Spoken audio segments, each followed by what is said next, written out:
Pak Andrew Rumeser soal PMMP. Silakan Pak Andrew. Kabar Pak, selamat siang Pak Selamat Teguh siang. dan teman-teman. Ya. Iya Pak, jadi intinya mau nanya tentang PMMP Pak, valuasi, prospek, lalu resikonya seperti apa. Saya kan udah pakai ilmu yang Bapak ajarin di value dan value advance, itu ngitung sendiri dari laporan keuangan Q4-nya dia 2020, dapatnya PER-nya 5,5, PBV 0,9, lalu ROE-nya 16% gitu. Jadi saya asumsi nilai wajarnya PBV 1,6 berarti kan kalau kayak gitu. Kalau nggak salah. Lalu Ya, oke. prospeknya, saya lihat ada hal yang menarik nih ya. Jadi dia saham IPO. Meskipun kan kalau yang kita belajar value investing jangan langsung investasi yang saham baru IPO kan gitu. Tapi ini ada pengecualian karena dia dia harganya nggak langsung terbang setelah IPO kayak orang-orang yang lain, emiten yang lain gitu. Lalu saat yang kedua adalah net profitnya tuh naik 2 kali lipat dari yang tahun 2019 ke yang tahun lalu 2020 gitu. Itu saya lihat kok menarik banget gitu ini. Tapi resikonya apa gitu. Jadi kan saya lihat DER-nya 2,6 itu apakah itu terlalu tinggi, terlalu beresiko, lalu mungkin ada resiko-resiko lain misalnya secara operasional gitu. Kalau kalau unggas itu ada flu burung, apakah misalnya ada penyakit untuk udang gitu misalnya? Iya, iya. Itu secara. Itu aja sih Pak. Makasih Pak. Selamat siang. Oke, saya coba jawab ya.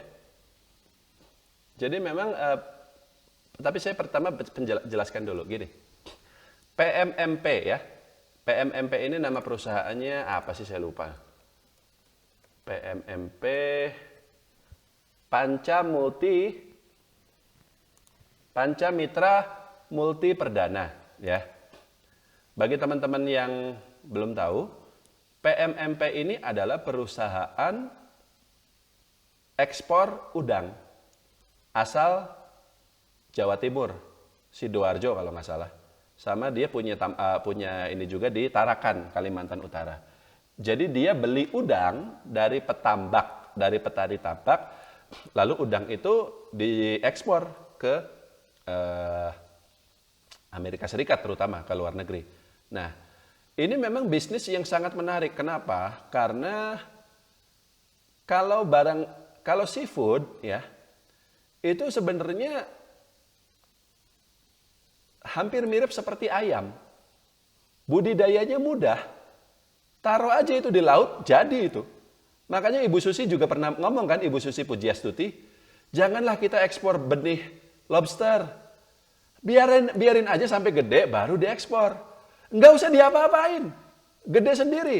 Jadi tadi Pak Andrew bilang kalau ada flu burung segala macam, dalam hal ini justru risikonya lebih rendah lagi. Nggak ada Pak. Sangat mudah memelihara udang, ikan segala macam. Biarkan Tuhan yang memelihara gitu istilahnya gitu loh. Kita taruh aja di laut jadi gitu. Nah, tapi yang susah apa? Penyimpanan. Namanya udang, namanya ikan, nggak bisa ditaruh di suhu ruangan. Harus di dalam freezer, kulkas. Kalau dalam jumlah besar, ya harus dalam namanya cold storage. Gudang yang ada pendinginnya.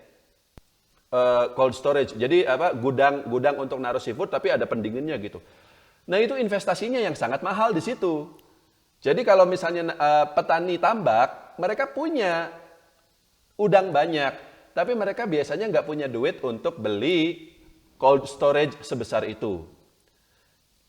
PMMP ini dia punya cold storage. Dia punya duit untuk beli, untuk membangun. Harga satu unitnya memang bisa sampai puluhan miliar itu. Jadi, mereka kemudian bisa beli dari petambak-petambak itu udangnya, taruh di situ jadi beku. Nah, setelah itu kemudian diekspor ke luar negeri. Nah, jadi sisi positifnya di situ. Itu terkait industrinya yang memang mudah seperti itu. Lalu soal bahwa PMMP ini perusahaan baru IPO. Sebenarnya saya tidak pernah mengatakan bahwa saham IPO itu harus dihindari semuanya. Itu kurang tepat. Maksud saya begini, dalam beberapa tahun terakhir ini memang saham-saham IPO itu rata-rata tidak berkualitas. Perusahaannya jelek, istilahnya baru berdiri 2016 tapi sudah IPO, kadangkala masih sering rugi seperti itu, tapi sahamnya udah digoreng, udah tinggi segala macam. Tapi tidak semua saham IPO seperti itu. Ada juga yang bagus. Meskipun memang kita jadi repot nyarinya. Jadi kan IPO ini banyak, dalam setahun bisa puluhan. Yang bagus itu cuma 1 atau 2. Tapi kalau ada yang bagus seperti PMMP ini, yang setelah kita pelajari, seperti yang Pak Andrew sudah sampaikan datanya, valuasinya masih murah, kinerjanya juga bagus, prospeknya juga cerah, ya why not gitu. Dan yang perlu dilihat tuh bukan IPO-nya, tapi kapan perusahaan ini berdiri. IPO-nya memang kemarin, tapi dia sudah berdiri sejak tahun 2004. Sejak tahun 2004, jadi sudah cukup lama. Dan selama perjalanannya, dari katanya dulu dia kecil, cuma dapat 600 ton per tahun, kalau nggak salah, sekarang sudah 15.000 ton udang yang diekspornya itu. Dari perusahaan yang relatif kecil, sekarang sudah menjadi eksportir eksportir udang terbesar kedua di Indonesia. Pertumbuhannya juga cepat gitu loh. Dan prospeknya juga menarik seperti itu. Nah, jadi sama seperti waktu Sido muncul IPO, kalau nggak salah tahun 2013 apa 2012 saya lupa gitu ya. Nah, waktu itu saya sudah langsung rekomendasi sahamnya meskipun dia baru IPO. Kenapa? Karena Sido muncul ini ya sudah berdiri sejak puluh-puluh tahun sebelumnya. Jadi bukan tanggal IPO-nya ya sekali lagi yang dilihat, tapi kapan perusahaan berdiri. Cuman begini, karena memang batas minimum perusahaan untuk IPO adalah sudah berdiri minimal 3 tahun, maka kalau ada PT berdiri tahun 2017, hari ini dia sudah bisa IPO loh. Nah, itu yang kita hindari, jangan. Itu berarti masih terlalu riskan lah seperti itu. Tapi PMPMP nggak termasuk seperti itu. Nah. Lalu soal DER-nya tinggi, 2,6 kali. Ini sisi negatifnya. Tadi kan kita semua bilang semuanya bagus. Dan jangan salah loh Pak, saya punya banyak teman itu di Jawa Timur itu yang memang pengusaha tambak itu, mereka kaya raya loh. Jadi jangankan perusahaannya yang PMMP ini, para petani tambaknya aja kaya. Karena yang seperti tadi saya bilang, pelihara udang itu gampang. Dan masalahnya begini, kalau ayam, ya ayam itu gampang juga meliharanya, tapi harganya murah. Harganya murah. Jadi untungnya juga kecil. Udang harganya mahal. Coba aja Anda lihat ke pasar, harga udang sekilo berapa? 100.000. Kenapa harganya bisa mahal begitu? Cold storage itu tadi. Jadi produksi udangnya sih gampang, tapi yang bikin susah adalah menjaga udang itu tetap segar dari tambak sampai ke tangan pembeli, gitu. Kalau ayam kan asal masih hidup ya nggak usah dimasukin ke kulkas toh, tinggal dibawa aja pakai mobil gitu seperti itu gitu. Udang nggak bisa. Cold storage itu kan pakai listrik, mahal itu. Jadi yang bikin udang itu prospeknya sangat menarik karena harganya tinggi. Tapi meskipun tinggi ya orang makan juga. Saya juga suka makan udang. Seperti itu. Nah, terakhir adalah terkait DER-nya. Mungkin ada lagi satu pertanyaan. Pak Teguh, ini kan perusahaan baru IPO, PMMP ini. Ya. Di laporan, kita memang udah ada bisa lihat laporan keuangannya di Bursa Efek. Nah, kita lihat di sini. Sebentar ya.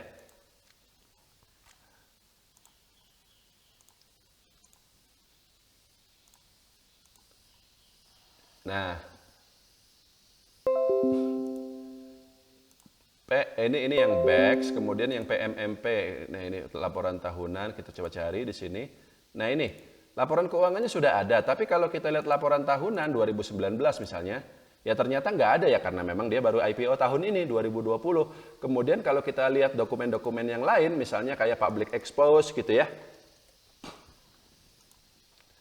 Ternyata nggak ada. Belum ada Pak, public exposure-nya belum ada. Iya, nggak ada juga karena sekali lagi karena dia baru listing. Karena baru. Nah, lalu Pak Teguh dapat informasi dia ekspor udang segala macam itu dari mana? Dari prospektus, Pak. Nah, jadi kita lihat di sini nih, di apa namanya? Di perusahaan tercatat, lalu di sini ada prospektus. Namanya perusahaan baru IPO ya ada prospektusnya. Lalu kita lihat di sini pilih tahun yang 2021 misalnya. Nah, ini NPGF, TAL, WMUU, DCII, FAPA, oh nggak ada, berarti yang kita lihat tahun 2020. WIFIP. Nah ini PMMP. Nah ini Bapak bisa unduh di sini ya. Saya sih udah punya ya. Coba sebentar saya lihat di mana itu. Di mana itu tadi? Di prospektus. Prospektus new. Nah ini nih.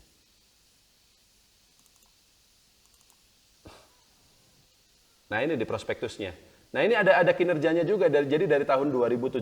Kenapa dia laporannya dalam dolar? Ya karena dia pendapatannya ekspor. Jadi, bisnisnya ekspor, jadi pendapatannya dia dalam dolar. Nah ini PT Panca Mitra Multi Perdana. Nah ini informasinya lengkap Pak, lebih lengkap daripada laporan tahunan dan seterusnya. Jadi sekali lagi, hanya karena perusahaan baru IPO bukan berarti kita tidak bisa menganalisanya. Kita bisa menganalisanya secara lengkap dari prospektusnya gitu ya. Kemudian, kita yang masalah utangnya. Nah, kita lihat di sini.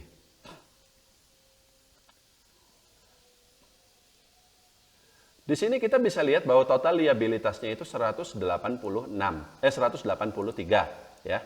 Ya agak turun sih dibanding sebelumnya, tapi itu jauh lebih besar dibanding ekuitasnya yang cuma 64 juta. Jadi memang DER-nya itu ya itu mencapai lebih dari 2 kali.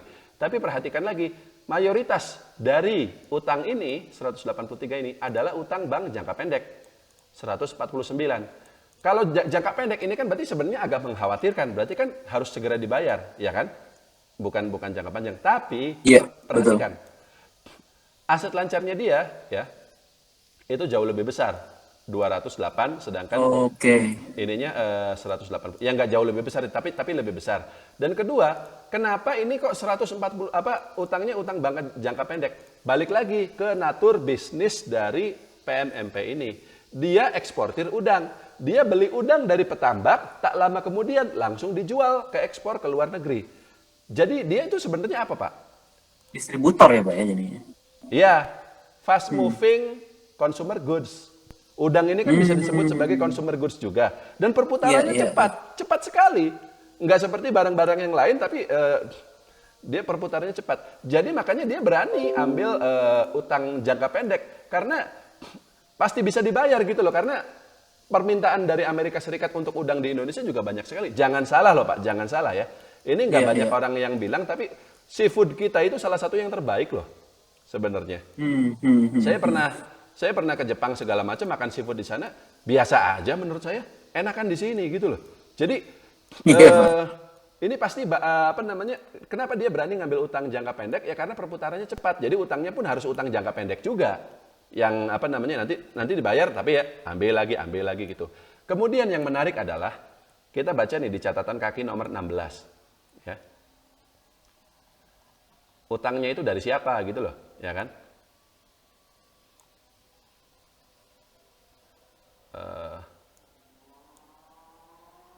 17.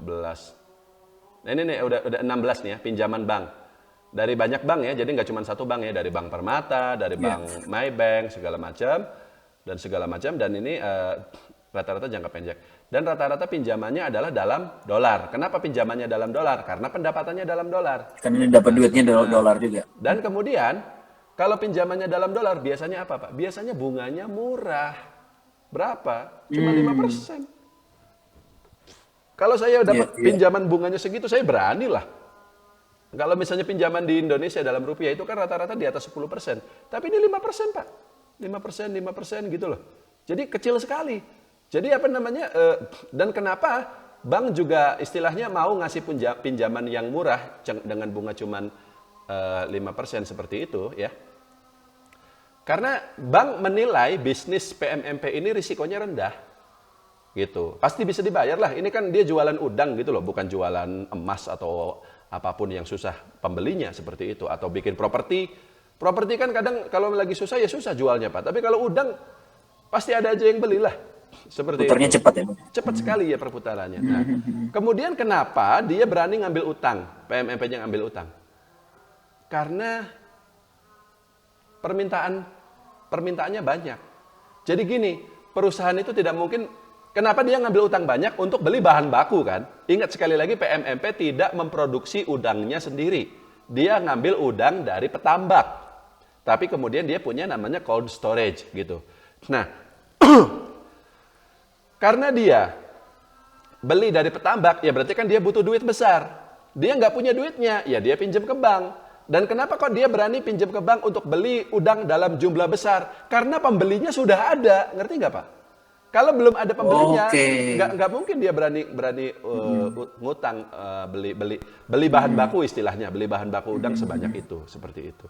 Dan memang ya kebanyakan saya ngobrol lagi sama teman-teman yang di usaha seafood ya itu meskipun ada pandemi segala macam, tapi permintaan udang tidak turun Pak.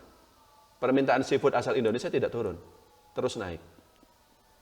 Nah, terakhir, tadi Pak Andrew bilang ROE-nya 16%. Betul. Nanti coba hitung lagi. Tapi jangan lupa, ROE-nya PMMP bisa 16% itu karena ekuitasnya naik. Kenapa ekuitasnya naik? Karena ada tambahan modal dari IPO. Oh gitu. Dana dari IPO itu kan belum menghasilkan sebenarnya. Kan baru diterima kemarin. Artinya kalau misalnya kita hitung ROE-nya dari ekuitasnya dia sebelum IPO, ROE-nya lebih dari Lebih gede lagi harusnya ROE. Iya, lebih dari 20%. Jadi kalau nanti duit hasil IPO-nya sudah diputar, dan memang tadi saya sudah baca, itu duit buat apa sih? IPO itu untuk beli cold storage. Dia mau bikin cold storage yang lebih banyak lagi. Artinya dia pengen ngambil udang lebih banyak lagi. Jadi gini kan, kalau nggak salah gini ya, malah petambak itu kesulitan memenuhi permintaan. Jadi bukan perusahaan udang ini susah nyari pelanggan, dia justru susah nyari udang gitu.